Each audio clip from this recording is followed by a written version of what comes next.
সুপ্রিয় শিক্ষার্থী, আশা করি তোমরা সবাই অনেক ভালো আছো। আজকে নবম দশম শ্রেণীর গণিত বইয়ের যে দ্বিতীয় অধ্যায়টি আছে সেট অফ ফাংশন, সেই অধ্যায়টি সম্পর্কে আমরা আজকে সম্পূর্ণ আলোচনা করব। তোমরা যারা আজকে আমার চ্যানেলে নতুন, অবশ্যই আমার চ্যানেলটি সাবস্ক্রাইব করে আমার পাশে থাকবা। আর তোমরা যদি আমার সাথে থাকো, অবশ্যই আমি গ্যারান্টি দিলাম যে সেট তোমাদের একদম পানি পানি করে দিব। সেট একদম তোমরা পারবাই, ঠিক আছে?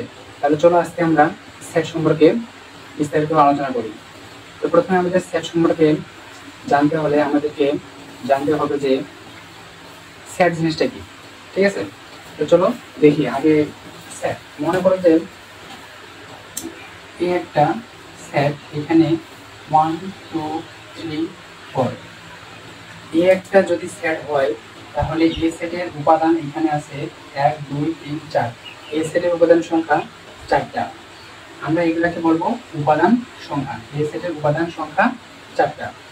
তাহলে এবার বলে দেখি বি সেটের উপাদান সংখ্যা কয়টা? বি সেটের উপাদান সংখ্যা হচ্ছে 3 4 5। এইভাবে থাকতে পারে আমাদের এ সেট। ধরো আম, কলা, লিচু। এ সেটে আম থাকতে পারে, আবার বইয়ের নাম থাকতে পারে, 1 2 3 থাকতে পারে, XYZ থাকতে পারে, ABCD থাকতে পারে। কোনো সমস্যা নাই, আমাদের শুধু জানতে হবে যে এগুলা এক একটা উপাদান। তাহলে এখানে এ সেটের উপাদান কয়টা? 3টা। তো চলো আজকে আমরা আগে সেটের সিম্পল বিষয়টা যেগুলো আসে, সেট থেকে সাধারণত আসে কি? সেট থেকে সাধারণত আসে ক্যাপ কাপ। আমরা দেখি। তো আমি আজকে একটা মান দিয়ে, ধরো একটা সেট দেওয়া আছে 1 2 3 4। বি একটা সেট দেওয়া আছে 2 3 5। সি একটা সেট দেওয়া আছে 3 5। তো এইভাবে আমাদের কয়েকটা সেট দেওয়া থাকবে। এই সেটের অঙ্ক করতে বলবে। অঙ্কগুলো কিরকম হয়? অঙ্কগুলো সাধারণত হয় এ কাপ বি, আবার হলো এ ক্যাপ সি, আবার হলো এ ভাগ বি, আবার হলো এ বিয়োগ সি, আর আছে এ ক্রস বি, আবার কি আছে কি, এরকম থাকে। আমাদের যদি এই কয়েকটা অঙ্ক জানা থাকে, তাহলে আমরা কিন্তু এই অধ্যায়টা সম্পূর্ণ পারবো, ঠিক আছে? তাহলে এই অঙ্কগুলো করার জন্য আমাদেরকে বুঝতে হবে যে কোনটা কি। তো এই জন্য আমরা মনে রাখবো কি? মনে রাখবো যে এটার নাম হচ্ছে কাপ। এখানে এগুলো আমি সাইডে লিখে রাখি। এ cup B, A cap C,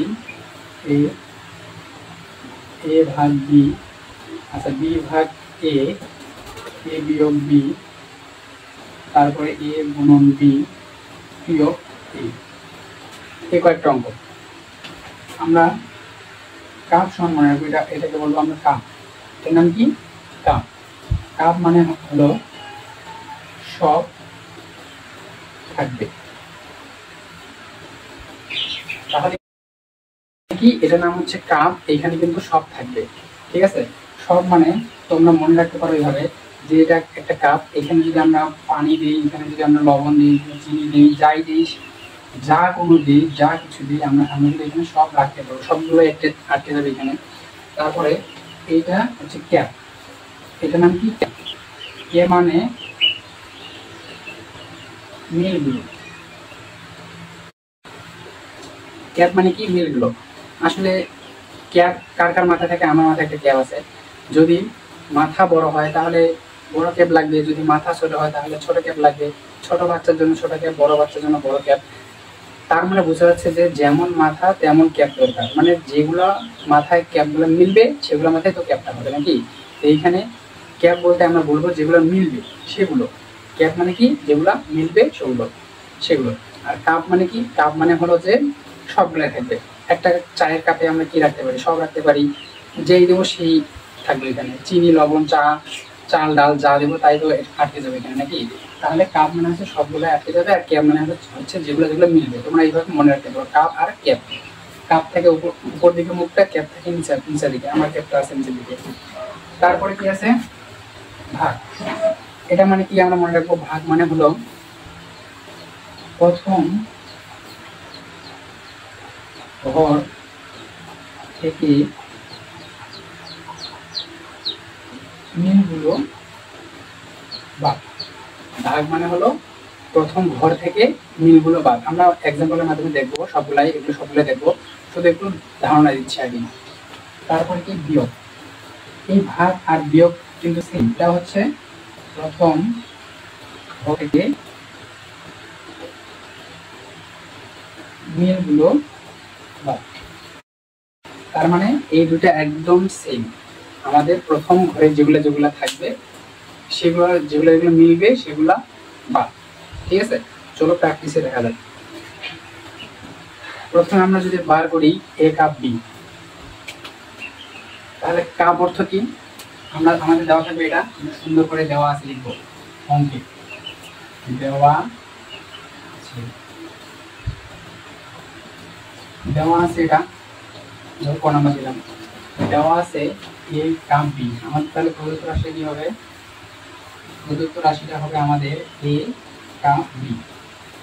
A cup B এর মানটা কি এখানে দেওয়া আছে? এর মানটা দেওয়া আছে 1 2 3, তারপর হলো 4।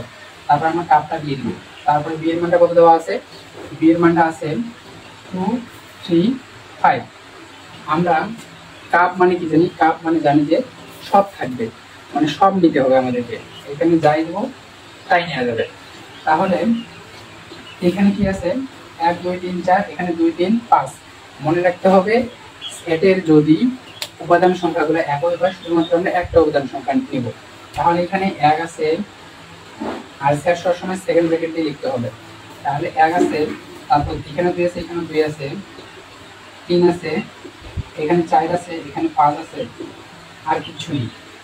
তাহলে আমাদের সবগুলো হয়ে গেছে। দেখো এখানে 1 2 3 4 আছে, 1 2 3 4 আছে, এখানে 5 আছে, 5 আছে, এইখানেও 2 3 আছে, এখানেও 2 3 আছে। আমরা কিন্তু 2 3 দুইবার লিখি নাই, আমরা এখানে 2 3 2 3 লিখি নাই। তো এটা হয়ে গেল, মানে এইটার মানগুলো আর এইটার মানগুলো আমরা সব লিখবো। এখানে একটা বারবার লেখা যাবে না, একটা শুধু একবার। এখানে 2 3 এখানেও আছে, এখানেও আছে, আমরা দুইবার লিখি নাই, এটা আমাদেরকে মনে রাখতে হবে। একটা শুধুমাত্র একবার। ঠিক আছে, কাপ, আশা করি কাপ বুঝে গেছো তোমরা। এবার আমরা কি করব? ক্যাপ। আমরা যদি এই অঙ্কটাই যদি চেঞ্জ করে দিই, ক্যাপ করে দিই, এটা যদি ক্যাপ করে দিই, ক্যাপ অর্থ কি? ক্যাপ অর্থ হলো যে মিলগুলো নিতে হবে। মিলগুলো আমাদেরকে মিলগুলো নিতে হবে। তাহলে এখানে কি কি মিল আছে? এখানে 2 আছে, 3 আছে, এইদিকেও 2 আছে, 3 আছে। আমাদের মিলগুলো হলো 2 3 2 3। এইদিকে 1 আছে, এইদিকে 1 নাই, এইদিকে 4 আছে, 4 নাই, এইদিকে 5 আছে, 5 নাই। মানে এই সেটেও যেগুলো আছে এই সেটেও সেগুলো থাকবে। ক্যাপ, এটা হচ্ছে ক্যাপ। তাহলে ক্যাপের অ্যান্সারগুলো হবে আমাদের কি? 2 3। ঠিক আছে, তাহলে আমাদের ক্যাপের অ্যান্সারগুলো আমরা পেয়ে গেলাম। এবার আমরা কি করব? ভাগ। ধরো আমরা এটাকে ভাগ দিয়ে দিলাম, ভাগ। যদি আমরা লিখি যে এ ভাগ বি, এ ভাগ বি, তাহলে অ্যান্সারটা কি হবে? আমাদের ভাগ মানে কি মনে রাখতে হবে, এই চারটা কিন্তু মনে রাখতে হবেই। এই চারটা মনে না রাখলে কিন্তু হবে না। তাহলে ভাগ মানে কি? প্রথম ঘর থেকে মিলগুলো বাদ। আমাদের প্রথম ঘর এটা, দ্বিতীয় ঘর এটা, তাহলে প্রথম ঘর থেকে মিলগুলো বাদ। প্রথম ঘর থেকে মিলগুলো বাদ দিলে প্রথম ঘরের সাথে মিল আছে 2 আর 3, তাহলে মিলগুলো যদি বাদ দিই আমাদের অ্যান্সার 1 আর 4। এটা তো অনেক শিক্ষার্থী কি করে? অনেক শিক্ষার্থী করে এইভাবে যে প্রথম ঘরে 2 3 আছে, 2 3, এদিকেও 2 3 আছে, 2 3 মিলে গেছে, ওরা 2 3 বাদ দিয়ে 1 4 5 অ্যান্সার করে। কিন্তু করা যাবে না, এদিকে 5টা কিন্তু অ্যান্সার হবে না। শুধুমাত্র আমাদের মনে রাখতে হবে প্রথম ঘর থেকেই অ্যান্সারগুলো নিতে হবে। যেমন এটা যদি এ ভাগ বি না দিয়ে এটা যদি বি ভাগ কি, যদি বি ভাগ এ, তাহলে আমাদের অ্যান্সারটা কি হয় দেখো। তাহলে বি এর মান কিন্তু এটা 2 3 5 ভাগ এ, এর মান হচ্ছে 1 2 3 4। তো এবার কি হবে ভাগটা? এবার দেখো প্রথম ঘরের সঙ্গে প্রথম ঘর থেকে আমাদের নিতে হবে। প্রথম ঘরের মিলগুলো কি? 2 আর 3, এদিকে 2 আর 3, তাহলে 2 3 বার 2 3 বার আমাদের অ্যান্সারটা হচ্ছে 5। ঠিক আছে, মনের জন্য অ্যান্সার কি দিয়ে দেয়? 5 এবং 4। এটা করা যাবে না, 5 1 4 এটা করা যাবে না। প্রথম ঘর থেকে বাদ দিতে হবে, প্রথম ঘর থেকে বাদ দিতে হবে আমাদেরকে। ঠিক আছে, বোঝা শেষ? আচ্ছা, তাহলে আমি মানলাম যে এখানে তোমাদের এটা এটা শেষ। এটা মানে কি? সবগুলাই নিতে হবে, একটা সংখ্যা দুইবার নেওয়া যাবে না। এটা মানে কি? যে সংখ্যাগুলো মিলবে শুধু ওইগুলো অ্যান্সার হবে। আর এটা মানে কি? প্রথম ঘর থেকে মিলগুলো বাদ দিতে হবে। প্রথম ঘর থেকে মিলগুলো বাদ দিলে অ্যান্সার হয় 5। দুটা ক্লিয়ার। আর এটা এটা একদম একই সেম। তাহলে আমরা যদি এখানে এ বিয়োগ বি দেই, এটা যদি এ বিয়োগ বি দেই, আমাদের অ্যান্সার এটাই একদম একই। এটাও যদি বি ভাগ এ দেই, এটাও যদি বি বিয়োগ এ দিই, তাহলে এটার অ্যান্সার একই। তার মানে ভাগ বিয়োগ একই, কাপ আমাদের বোঝা শেষ, ক্যাপ আমাদের বোঝা শেষ। ঠিক আছে, এখন কথা হচ্ছে আমাদের পরীক্ষায় কি এত সহজভাবে কোশ্চেন আসে? আমাদের পরীক্ষায় তো আসবে উদ্দীপক আকারে। উদ্দীপক গুলো আমাদের কিন্তু এভাবে ডাইরেক্ট এ এর মান বি এর মান এভাবে দেওয়া থাকে না, আমাদের উদ্দীপক গুলো একটু কঠিন আকারে থাকে। তাহলে আমরা কি করব, আমাদের যদি এই 4টা অঙ্ক জানা থাকে এবং যদি আমাদেরকে উদ্দীপক গুলো থেকে যদি এই মানগুলো বের করে নিতে পারি, তাহলেই কিন্তু আমাদের এই অঙ্কগুলো সহজ হয়ে যায়। ঠিক আছে, তাহলে এই ইম্পর্টেন্ট অঙ্ক কিন্তু খুবই ইম্পর্টেন্ট, খুবই খুবই। আমাদের দুইটা অঙ্ক ইম্পর্টেন্ট, একটা হচ্ছে 2n কে সমর্থন করে না গ নম্বরে জানতে চাই খ নম্বরে, আর একটা হচ্ছে গ নম্বরে জানতে চাই ফাংশন থেকে ডোমেন এবং রেঞ্জ নির্ণয় করো। তো আমি আশা করি যদি তোমরা এই 4টা অঙ্কের নিয়ম জানো, আর হচ্ছে 2n কে সমর্থন করে কিনা এটা জানো, আর যদি ডোমেন রেঞ্জ নির্ণয় করতে পারো, তাহলে এই অধ্যায় থেকে তোমাদের কোনো সমস্যাই থাকবে না, আমি 100% গ্যারান্টি দিলাম। এখন কথা হচ্ছে কি, আমাদের আগে জানতে হবে যে উদ্দীপক থেকে কিভাবে এই মানগুলো বের করে নিতে হয়। এই মানগুলো যদি আমরা বের করতে পারি তাহলে কিন্তু আমাদের কোনো সমস্যাই হয় না। ঠিক আছে, তো আমরা আজকে এখন দেখবো যে কিভাবে মানগুলা বের করতে হয়। এই মানগুলা বের করার জন্য কিন্তু আমাদের কয়েকটা তথ্য জানতে হবে। তো তথ্যগুলো আমি এখন বোর্ডে লিখবো, তোমরা যারা যারা লিখে নিতে চাও অবশ্যই খাতা বের করে লিখে নাও এবং কি স্ক্রিনশটও রাখতে পারো। ঠিক আছে, আর আমি আশা করি আমি এই অধ্যায়ের আমি 2টা ভিডিও বানাবো, আজকে একটা দিব আর কালকে একটা দিব। আশা করি এই 2টা ভিডিও থেকেই তোমাদের সব প্রশ্ন কমন করে যাবে এবং তোমরা সব পারবা। ঠিক আছে, তো চলো আমরা এবার দেখি উদ্দীপক থেকে কিভাবে এ বি সি এর মানগুলো বের করে নিতে হবে। আমরা যদি এ বি সি এর মানগুলো বের করতে পারি তাহলে আমাদের তো অঙ্ক সহজ, এক কাপ বিয়োগ ভাগ মনে রাখলেই আমাদের হয়ে গেল। ঠিক আছে, তো চলো আমরা এখন উদ্দীপকগুলো দেখি। উদ্দীপক মনে রাখার জন্য আমাদের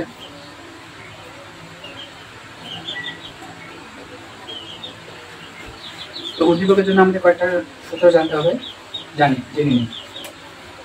আমাদের প্রথম জানতে হবে এক নম্বরে আমি দেই জোড় সংখ্যা। কি দেই?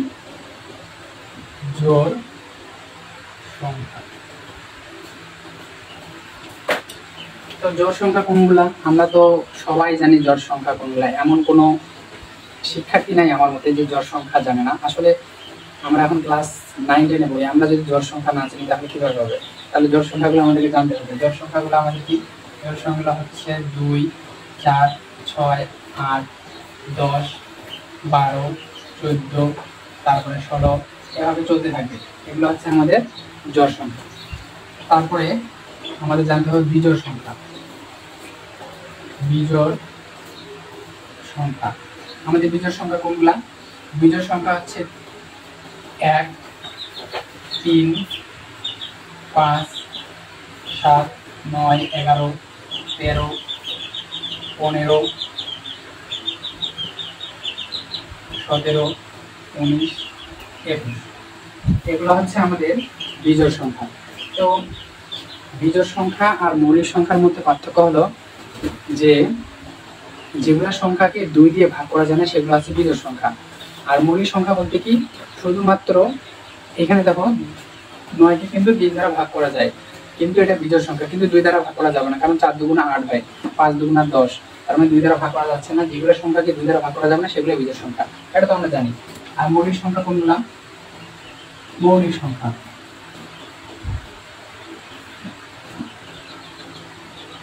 মৌলিক সংখ্যাগুলো হলো আমাদের পরীক্ষাতে আসে যে সবচেয়ে ছোট মৌলিক সংখ্যা কোনটা? সবচেয়ে ছোট মৌলিক সংখ্যা কিন্তু 2। ঠিক আছে, সবচেয়ে ছোট মৌলিক সংখ্যা হচ্ছে 2, তারপরে হলো 5, তারপরে 7, তারপরে 11, তারপরে হলো 13, তারপরে হলো 17, তারপরে হলো 19, তারপরে হলো 23, এভাবে চলতে থাকবে। যেগুলা সংখ্যাকে ওই সংখ্যা এবং 1 ছাড়া ভাগ দেওয়া যায় না, যেমন 23কে আমরা শুধুমাত্র 23 দিয়ে ভাগ দিতে পারবো এবং 1 দিয়ে ভাগ দিতে পারবো, তাছাড়া কিন্তু কোনো সংখ্যা দিয়ে ভাগ দেওয়া যাবে না। তো যেগুলো সংখ্যাকে ওই সংখ্যা ছাড়া এবং 1 ছাড়া ভাগ দেওয়া যায় না সেগুলো সংখ্যাকে কিন্তু মৌলিক সংখ্যা বলে। তার মানে আমাদের এগুলো কিন্তু মৌলিক সংখ্যা। ঠিক আছে, আর সবচেয়ে ছোট মৌলিক সংখ্যা কি? তাহলে 2। সবচেয়ে ছোট মৌলিক সংখ্যা হচ্ছে 2। এবারে আসি আমরা, জোড় সংখ্যা গেল, বিজোড় সংখ্যা গেল, মৌলিক সংখ্যা গেল, এবার আসি আমরা স্বাভাবিক সংখ্যা। স্বাভাবিক সংখ্যা, একটা কথা মনে রাখতে হবে, স্বাভাবিক সংখ্যাকে আমরা n দ্বারা প্রকাশ করব। স্বাভাবিক সংখ্যা কি দ্বারা প্রকাশ করব? n দ্বারা। যেখানে n থাকবে সেখানে আমাদেরকে বুঝতে হবে যে এখানে স্বাভাবিক সংখ্যার কথা বলা হয়েছে।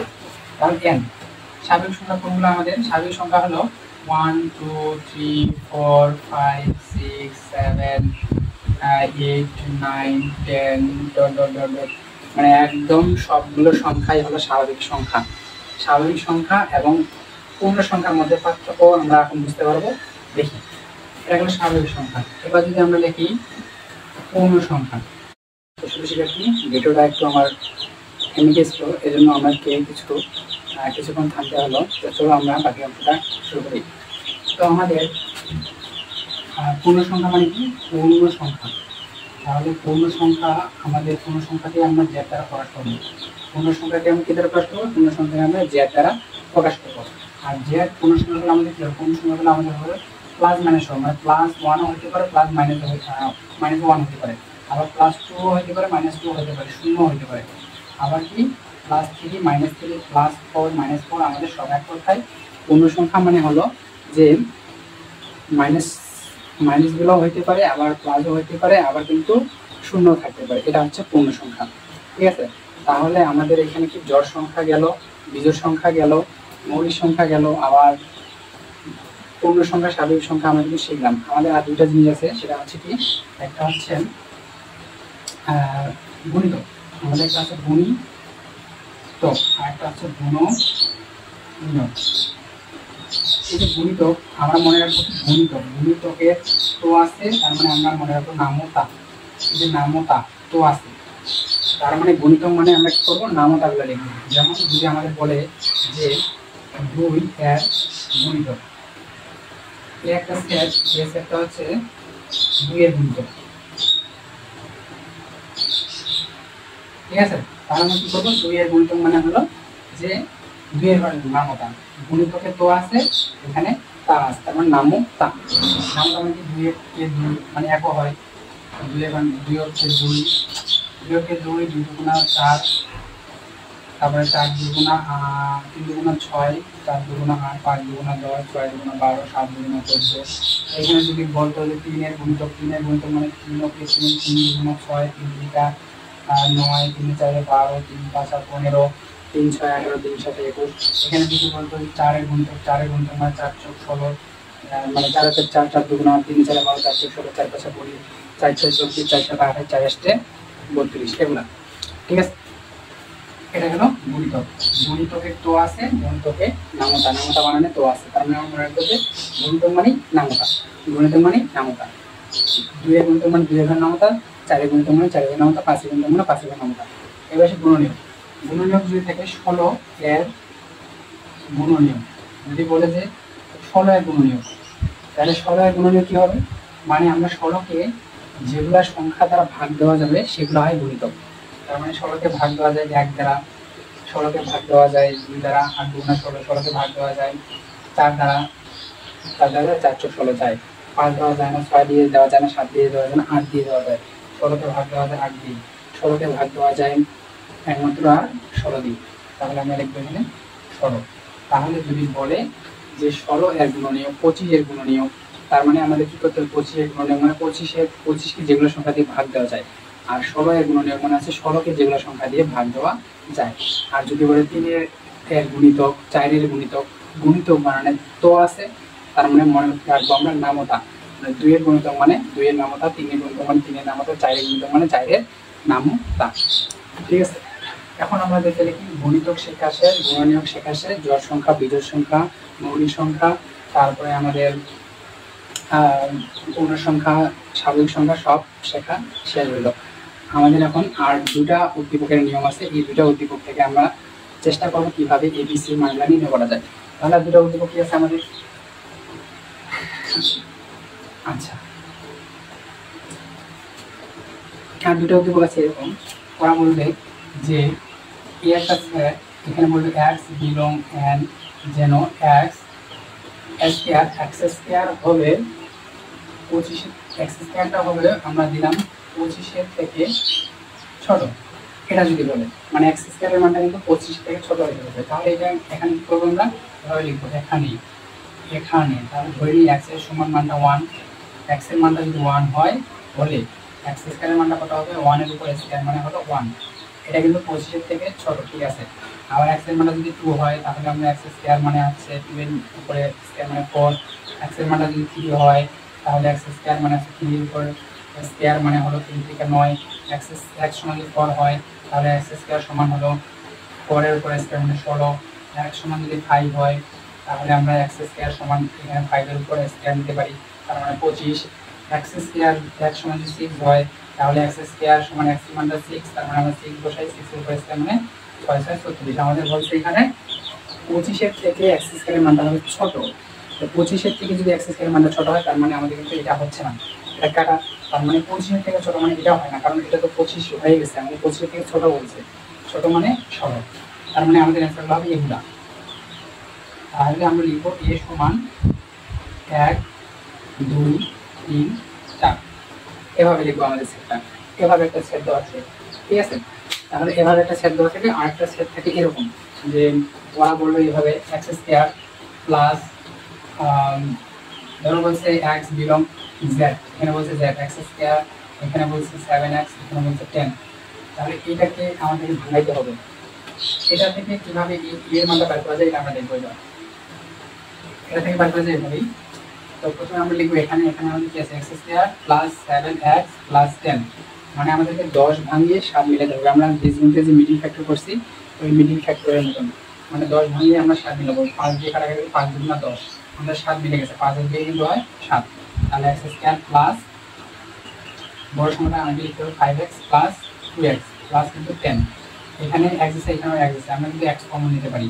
আর x কমন নেওয়া মানে কি, x দিয়ে এটাকে ভাগ দিতে হবে, এটাকে ভাগ দিতে, এটাকে যদি আমরা x দিয়ে ভাগ দিই তাহলে কিন্তু আমাদের এখানে থাকতেছে x, উপরে দুইটা নিচে একটা, তার মানে x থাকতেছে।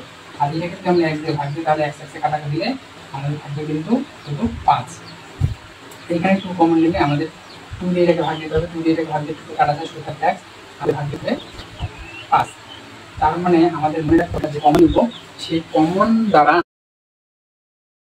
আমাদের কিন্তু ভাগ দিতে হবে সবগুলো মানকে, ঠিক আছে।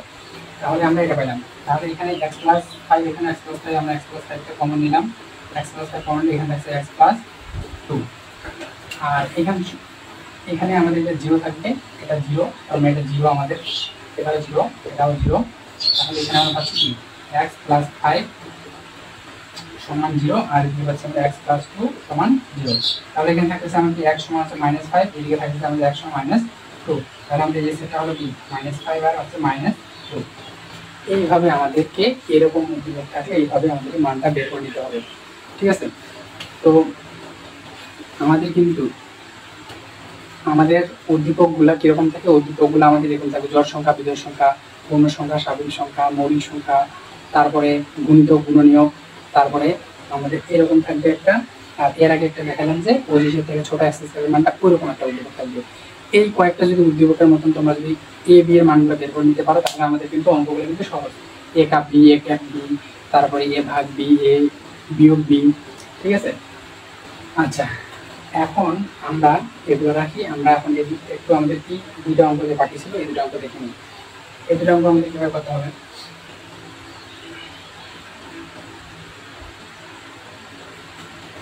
তার আগে আমাদের কয়েকটা বাদ দিচ্ছে, আমাদের এই অঙ্কটা যেমন আমাদের দিয়ে যখন ড্যাশ ব্যবহার করবো ইউ বিয়োগ, এটা কার না, এটা হচ্ছে ইউ সেট।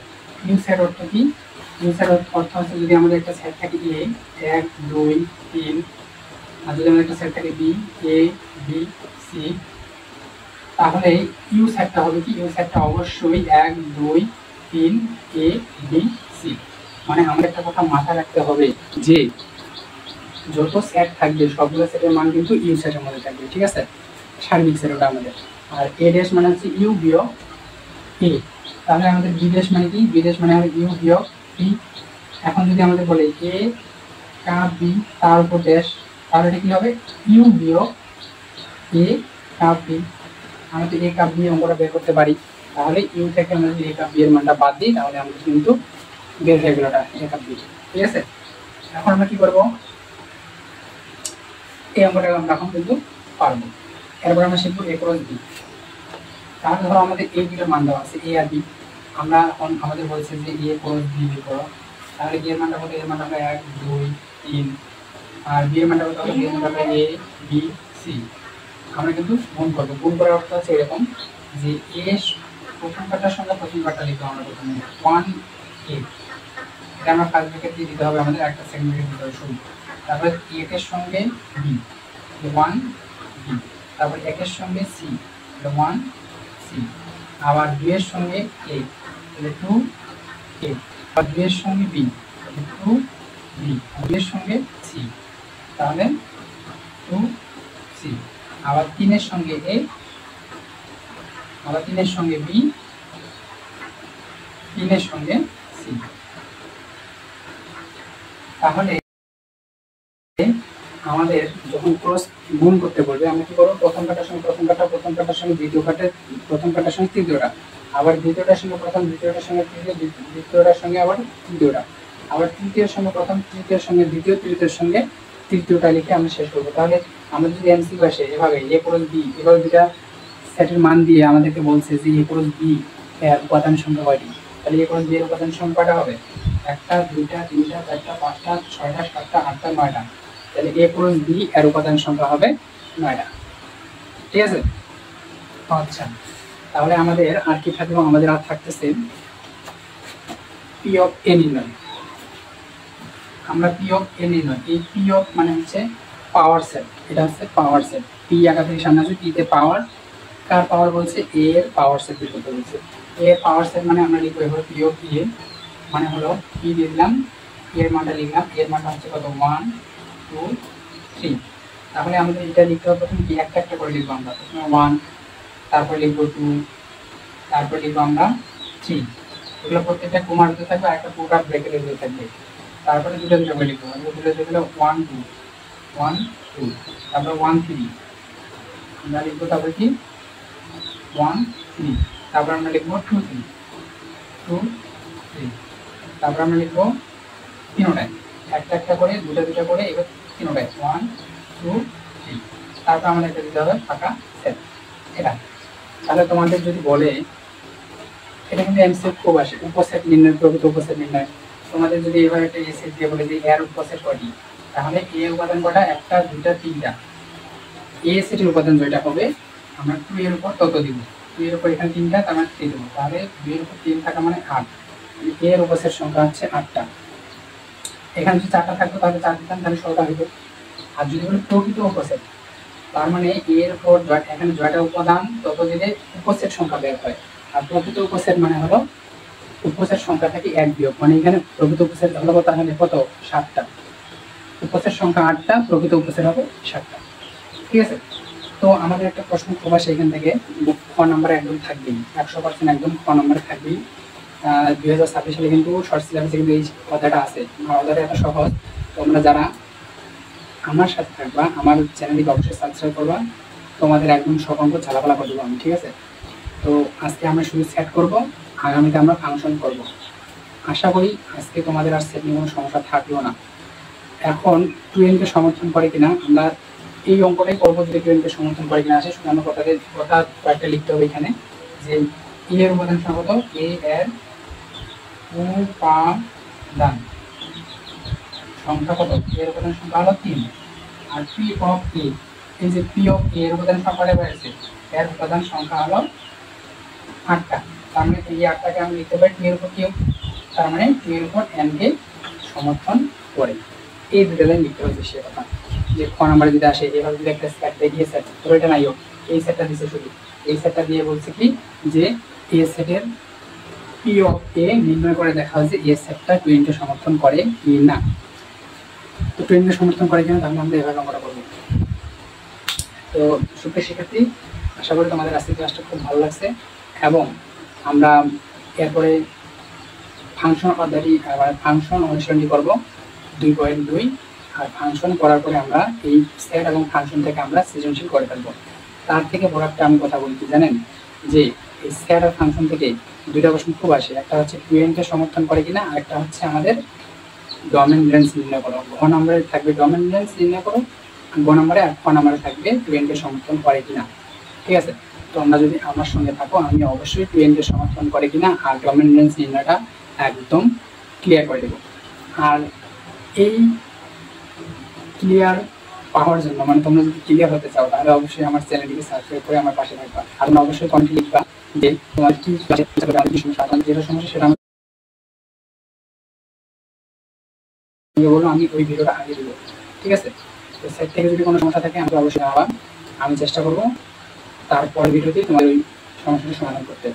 তো ঠিক আছে, সেটার আমরা আবার এগুলো মনে রাখবো, ক্যাপ কাপ ভাগ বিয়োগ, তারপর এ ড্যাশ, তারপর হচ্ছে এ ক্রস বি, তারপরে বিয়োগ এ নির্ণয়, জোড় সংখ্যা বিজোড় সংখ্যা মৌলিক সংখ্যা স্বাভাবিক সংখ্যা গুণিতক গুণনীয়, এই অঙ্কগুলো একটু মনে রাখবো, তাহলে কিন্তু আমরা যখন সৃজনশীল বইটা নিয়ে বসবো সাথে আমরা কিন্তু পারবো। ঠিক আছে, আর তোমাদের অবশ্যই মনে রাখতে হবে এই সেটের অঙ্কগুলো করার জন্য কি এটা, সেটের অঙ্কগুলো করার জন্য আমাদের কি এটা লাগবে। ধরো এই একটা সেট দিয়ে দিয়েছে, এই সেট সমান দিয়ে দিয়েছে আমাদেরকে x বিলং n, যেন x হচ্ছে 5 থেকে 1 বড় আর 10 থেকে 1 ছোট।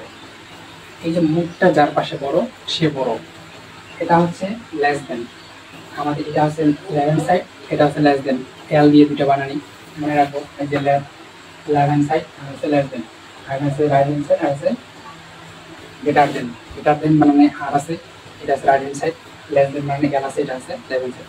তো আমরা এভাবে মনে রাখবো, আমরা মনে রাখবো কি যেদিকে মুখটা বড় সে বড়, তাহলে এখানে এক্স, এখানে এক্স এর পাশে মুখটা বড় আছে, তার মানে 5 থেকে এক্স বড়, আর এখানে 10 থেকে মুখটা ছোট আছে, তার মানে 10 দিকে মুখটা বড় আছে, তার মানে 10 বড়, কিন্তু এক্স ছোট। আমাদের কিন্তু জানতে হবে যে এক্সটা ছোট না বড়, তাহলে এখানে এক্স ছোট, তাহলে এখানে কি হচ্ছে আমাদের এই মানটা হবে 6 7 8 9, 10 হবে না কারণ 10 এর থেকে ছোট।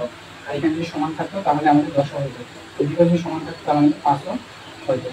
আশা করি তোমরা বুঝে গেছো। আমরা আবার মনে রাখবো কি মুখটা যে পাশে বড় সে বড়, মুখটা যদি এক্স এর পাশে বড় থাকে তাহলে এক্সটা বড় হবে, আর মুখটা যদি এক্স এর দিকে ছোট থাকে তাহলে এক্স ছোট হবে।